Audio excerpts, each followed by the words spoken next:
Hello.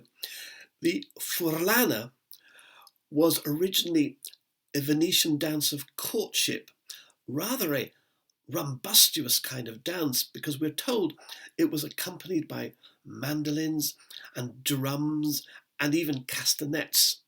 I guess that gives us some idea of what the possible character of this piece should be. Now, in each of these videos, I try and extract from the music some aspects of technique that we can learn from. In this particular piece, I've chosen 7 aspects of technique. Carrying on from a previous video, the subject of resonance, the resonance of the atmosphere, the air particles vibrating, so that we have the 2 aspects of sound. The first one, that of the bow on the string, and the other one complementing it, of the particles of air vibrating. And we can produce that double-layered sound, if you like, by this continuous sending out of the sound into the air. Now, the opening of this piece consists of a rhythm, that rhythm, and what I'm going to do is I'm going to play the long note as expressively as possible, and then I'm going to bring the bow back to where the up bow should be and cause another resonance to occur. So down bow, come back,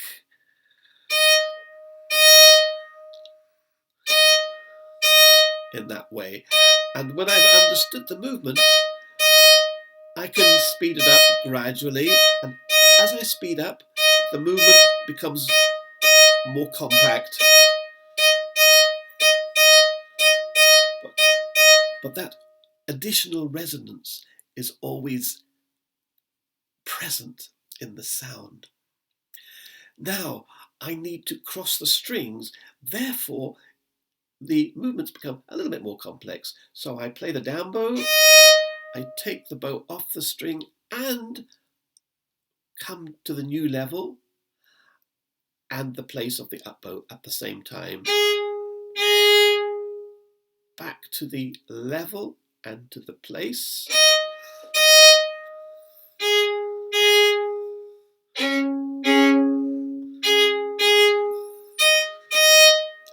Etc. Now, the deconstruction of the first bar and a half of this piece will be something like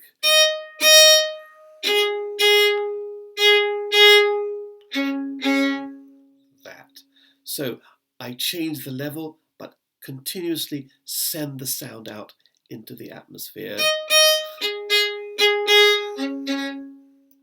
And adding the notes, I can do a certain amount of additional resonance generating by pressing the strings just a little bit harder. If I press the F sharp in that way, just enough so that the sound is presentable, I don't get the same resonance as if I press it just that little bit extra, and the resonance lasts for a little bit longer. So the amount of pressure I have on the string also impacts on the resonance. The same is true of the next long note, the E on the A string. If I play an ordinary E, pressing the string down, perfectly presentable sound, but now I'm going to press it down even more, and I have that additional resonance. So the opening bars.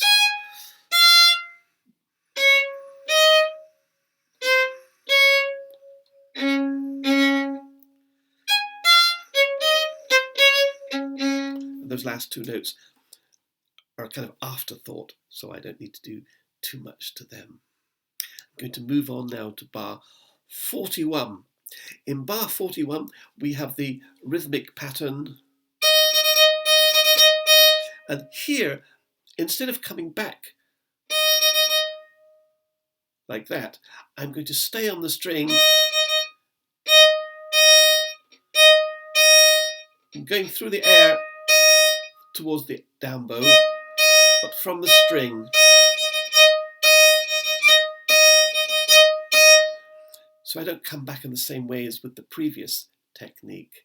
And the small notes I kind of do with the wrist.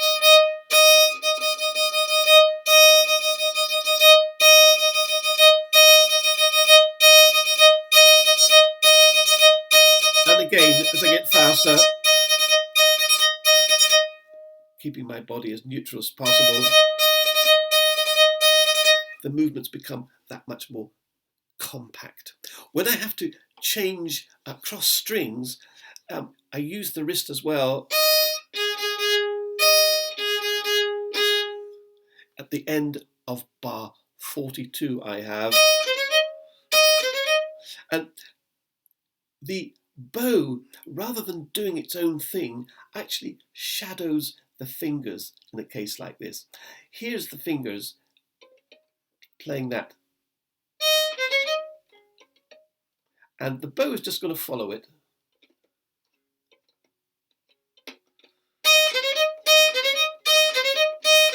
So the bow hasn't got its own technique here. It follows the fingers, etc. We're going to come now to bar 61. Again, between these groups of notes, I can take the bow off the string, and that has a double purpose. One, it gives just that more clarity to the sound, but also it helps the resonance.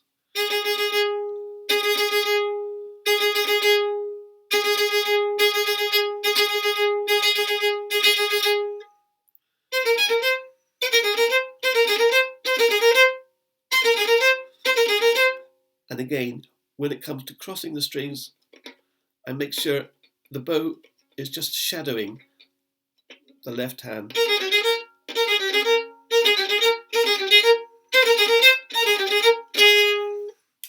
Now we come to the Forlano rhythm itself.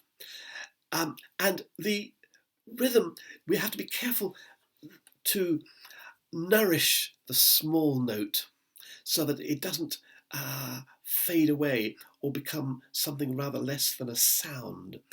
By that I mean that I consider to be a sound. That too. Even that. But not that. So when we practice, always listen to the short note as well. Make sure that it's well nourished even though it's short. And we can start practicing that in a lyrical way. And we can set our metronome to something like 70 clicks a minute. So 70, one click for each half bar. And gradually get faster. And here too, between the groups of 3 notes, I might choose to take the bow ever so slightly off the string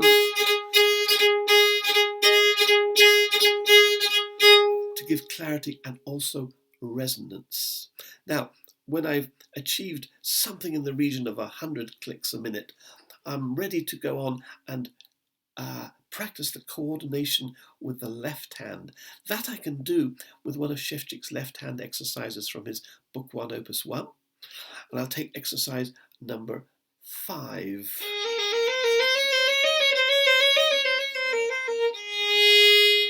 That one. And I'll practice that as a forlan.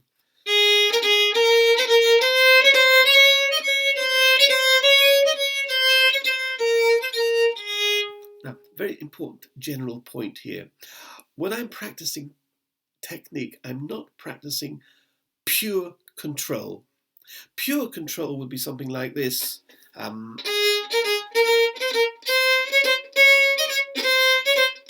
Absolutely perfectly controlled. But of course, sound is completely useless, and I'll never want to use that sound, so why practice it? I'm always going to practice the sound. I'm always going to practice with nuances, both with phrasings and with dynamic nuance.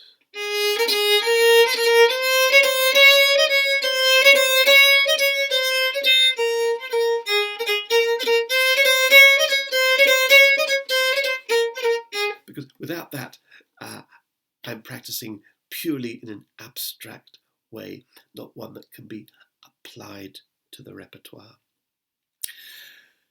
Now I'm going to go on to the string crossings that take place, first of all, in bar 12, where I'm just crossing from the D string to the A string, and I'm going to practice it legato, like that. So the notes are, and then I'm going to make a little gap in the sound, like that.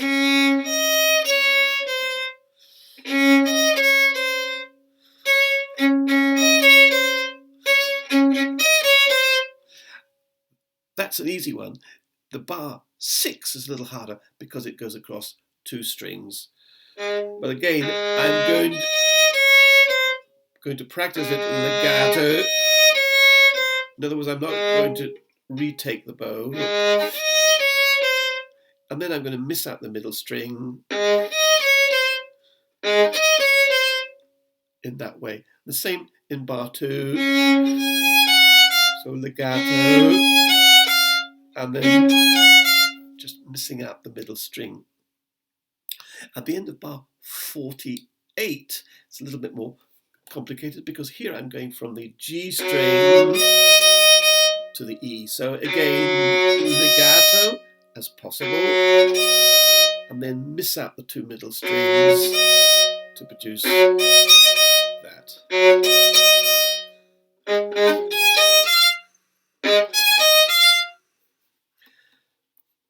Now, the last piece of information has to do with the triplets. As modern violinists, we probably all practiced very hard to make equal notes as equal as possible, as legato and as smooth as possible.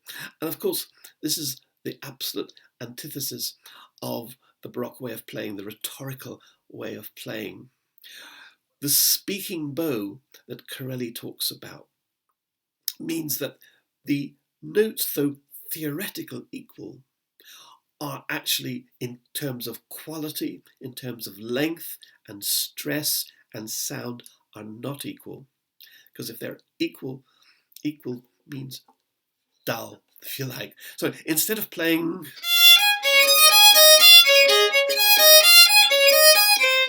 where the notes are all pretty much equal, I'm going to bring out the more important notes, and I'm going to play the less important notes a little bit less.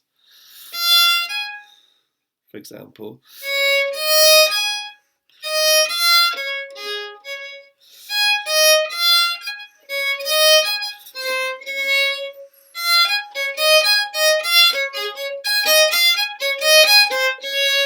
in that way, I make a sound which has a real narrative, if you like, a spoken narrative, which is what we're aiming for. So I hope you find those 7 aspects of technique in this short piece by Vitali of interest. And I hope very much you enjoy practicing what I've said, and I hope that contributes towards the possibility of a really interesting and convincing performance. Enjoy your practicing.